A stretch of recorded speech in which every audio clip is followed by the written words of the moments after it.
Deep dive.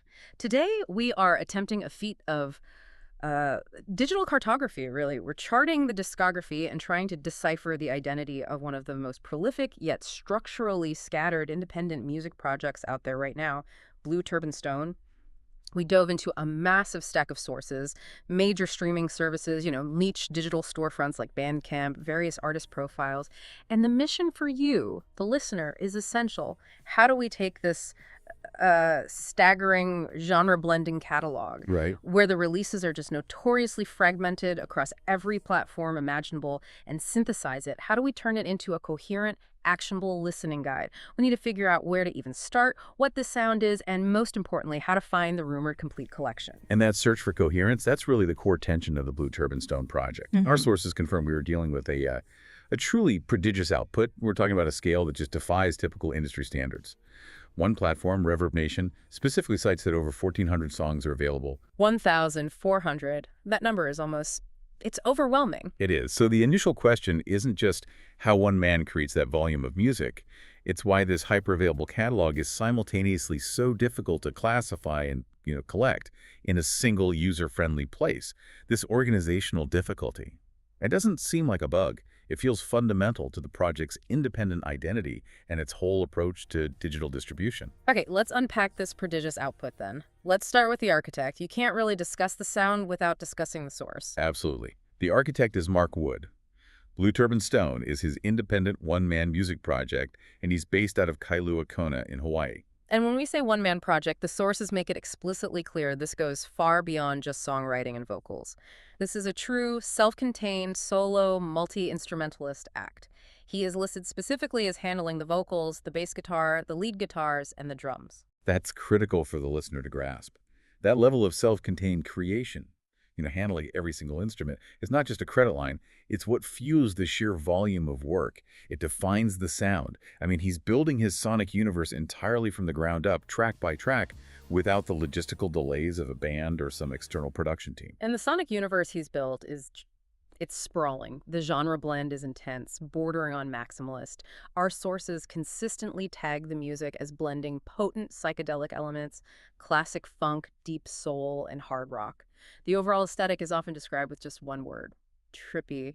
It feels expansive because he's literally playing all the parts that tie those diverse genres together. What's fascinating here is how the intellectual content of the music is tagged. This isn't just instrumental groove music. The releases are densely saturated with conceptual ideas, which really reinforces that sense of a mission. We see tags like #prophecy, #dystopia, #spirituality, and then the more niche tags like #alternative and #psychedelic.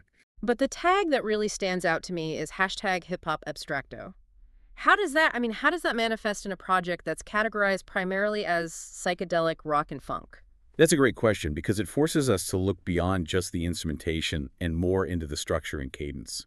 When we see abstracto in a hip-hop context, it generally implies, non-linear or surreal lyrical themes, often combined with looped, unconventional, or even psychedelic beat structures. So in Blue Turban Stone, this tag suggests that while the basis might be funk instrumentation, the vocals and the underlying rhythms often lean toward this surreal stream of consciousness delivery, the kind of thing we associate with experimental hip-hop. It's like the meeting point of P-funk surrealism and early internet lyrical consciousness. So it sounds like his music is deeply thematic, driven by sociopolitical ideas wrapped in these funk grooves. Does his wider background reinforce this mission-driven approach? Oh, it absolutely does. That thematic intensity and focus on global structure, it isn't new for him. The project is connected to the Wood Brothers music group, which the sources note is associated with these really early internet-driven music projects dating back to the late 90s. Most notably, they launched what was cited as the world's first internet-based coalition for the formation of the United States of Africa at unitedstatesafrica.com. Wow. A coalition effort in 1999. That isn't just a footnote. That establishes a 20-year precedent for independent, digitally driven work focused on global structural change? Precisely. It ties the project's identity to a long-term commitment to this kind of independent, mission-driven work. And that helps us understand why, today, Mark Wood prioritizes getting the concept out immediately, regardless of centralized distribution standards. This background completely explains the decentralized distribution model we're about to dive into. Which brings us to, I think, the most frustrating part of this deep dive for the casual listener: the discography itself.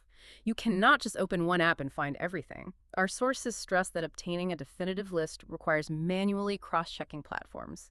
We're talking Bandcamp, Spotify, Apple Music, Amazon, Reverb Nation. It is unequivocally a scavenger hunt. And this fragmentation, like we discussed, is a deliberate consequence of being this prolific and independent. To start the map-making process, we need an anchor point. The core album we keep seeing referenced is Mushroom Revelation, which came out in 2022. On platforms like Apple Music, you can find tracks clearly tied to that era, like Testify the Blues and Overthrow, the Battle Cry of the People. That gives us a necessary starting point. But the moment you move into the major streaming ecosystem, Spotify, Apple Music, the organizational structure just collapses. The work is primarily organized as standalone singles or EP cuts, even if they clearly belong to a larger conceptual whole. And here's where the clash of themes becomes really apparent. I mean, look at the prominent releases from 2023. You have the clearly politically charged single Tears of Gaza, sitting right next to the pure funk groove of Pimp and Larry. Right. And the delightfully unusual, almost childlike funk of I'll Be Yo Scooby-Doo. It's not just blending genres, it's blending moods and intentions violently side by side.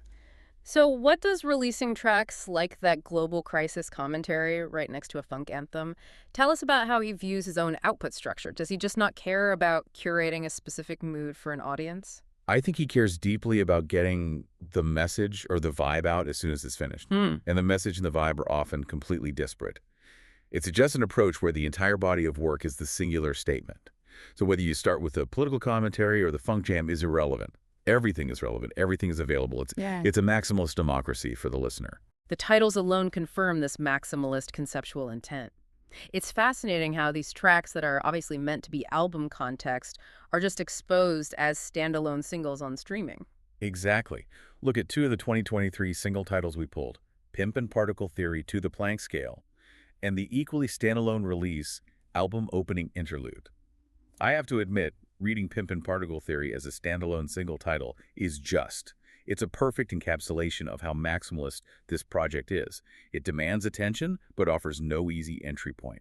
That is a conceptual statement released as a mini-release. It completely challenges the typical notion of what a single should even be. It's like releasing a chapter title as the entire book. And if we connect this to the bigger picture of independent distribution, it suggests that Blue Turban Stone prioritizes getting the concept or the track out immediately. He's not waiting for the centralized, month-long structure of a traditional album rollout to be complete.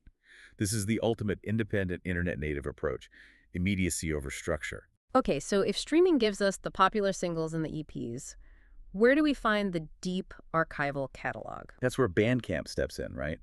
It serves almost as the conceptual archive. Yeah, Bandcamp provides a broader, deeper, though still maybe incomplete, view of the raw catalog. It's where we find tracks like All Washed Up, Go Ask the Wizard, Go Deep, Satans of the System, The Book of Sorrows, and Your Reparation. These titles alone give you a sense of the sheer thematic depth beyond the quick-hit popular singles on Spotify. And this platform also highlights his continued, just relentless productivity with very recent, incredibly conceptual releases.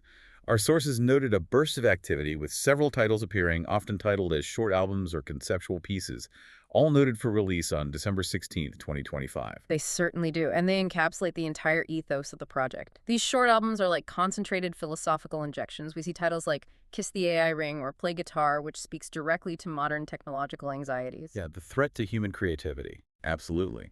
And we also have Troubled Prophets and Left on Peyote BLVD, which clearly plays into the psychedelic rock influences. And then there's Q-Wave and Waiting for a Messiah.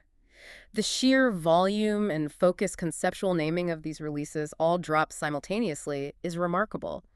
It's as if he uses the format of the short album as a conceptual canvas, not so much a commercial product. Exactly. The names reflect those deep hashtag prophecy and hashtag spirituality tags we identified earlier. It demonstrates that the core motivation isn't a traditional commercial release cycle, but rather the urgent need to disseminate these completed, densely packed concepts. That is incredible productivity, but we keep coming back to that anchor number that hangs over this entire project. 1,400 plus songs. Yeah. We found the popular singles, we found the concept albums on Bandcamp, but for the listener who wants the definitive, comprehensive catalog, where is the right map?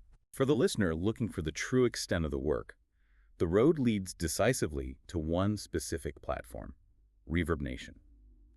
Our sources explicitly state that Reverb Nation provides the best overview of Blue Turban Stone.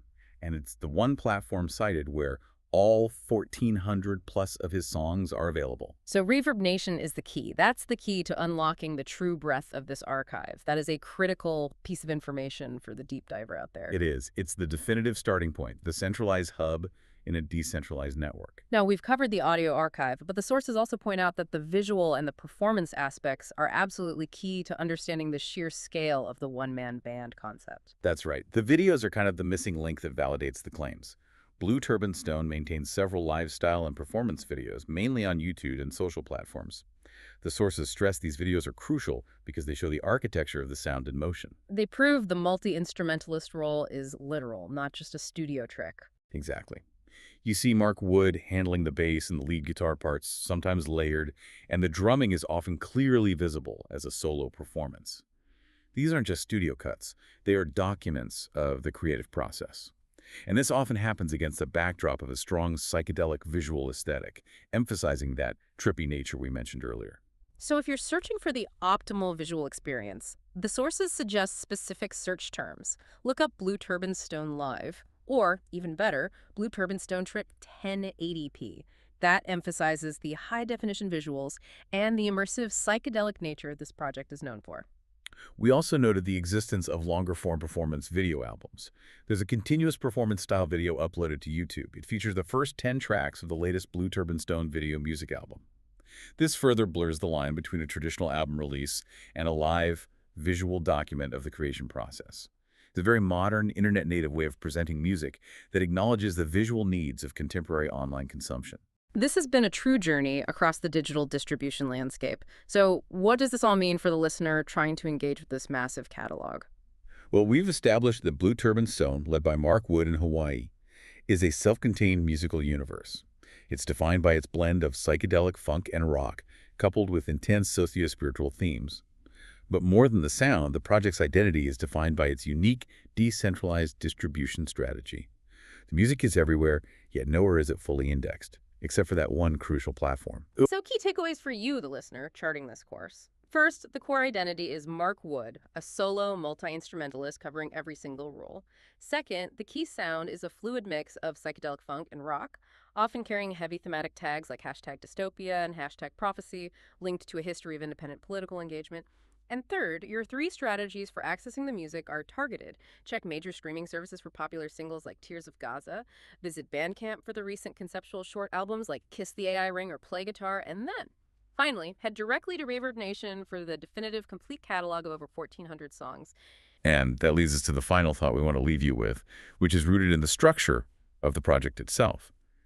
In an era dominated by a few centralized streaming giants demanding uniformity and easy searchability, what are the creative and organizational benefits, and what are the hidden costs for a highly prolific independent artist like Blue Turban Stone, for maintaining a 1,300-plus song catalog that's fragmented across diverse, non-standardized digital distribution channels? Does this strategy guarantee creative freedom, or does the very difficulty of navigation ultimately prevent new audiences from engaging with the totality of the work? Something to mull over as you begin your own highly psychedelic deep dive into those 1,400 songs.